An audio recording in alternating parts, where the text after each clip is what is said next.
राज्याच्या कोणत्या प्रश्नांवर, समस्यांवर हे महाशय गांभीर्याने त्यांनी काम केलंय.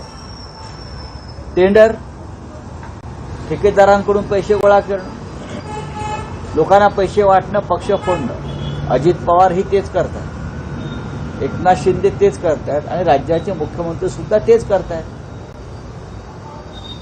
राज्याचे प्रश्न सोडवायचे कोणी, राज्याला प्रतिष्ठा प्राप्त करून द्यायची कोणी, या संदर्भात त्यांच्याकडे काय कोणतं प्लान आहे असं मला वाटत नाही. आहेत ना आज मुख्यमंत्री उपमुख्यमंत्री या लग्न सोहळ्यामध्ये आहे तिकडल्याच.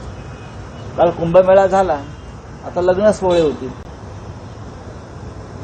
काल मुख्यमंत्री नाशिकमध्ये आहेत, काल बैठक सुद्धा घेतली. आपण म्हटलं होतं 6,500 कोटींचे टेंडर काढलेलं आहे. आणखी विकास मोठ्या प्रमाणात 6,500 कोटीपैकी किती हजार कोटीचं प्रत्यक्ष काम होणार आहे.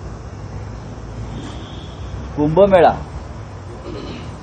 या कुंभमेळ्यात 10 ते 15,000 कोटीचा खुर्गा ओढणार आहे. हे आमचं एक सांस्कृतिक धरोहर आहे. कुंभमेळा तो उत्तम पद्धतीनं पार पडला पाहिजे. पण कुंभमेळ्याच्या नावाखाली प्रयागराजपासून नाशिकपर्यंत सरकारी पैशाची कशी लूट होणार आहे हे तुम्ही पाहायला पाहिजे. प्रयागराजमधले सगळे ठेकेदार हे गुजरातमधून आले होते, मला माहिती असं. अगदी नौका, ट्रॅव्हलिंग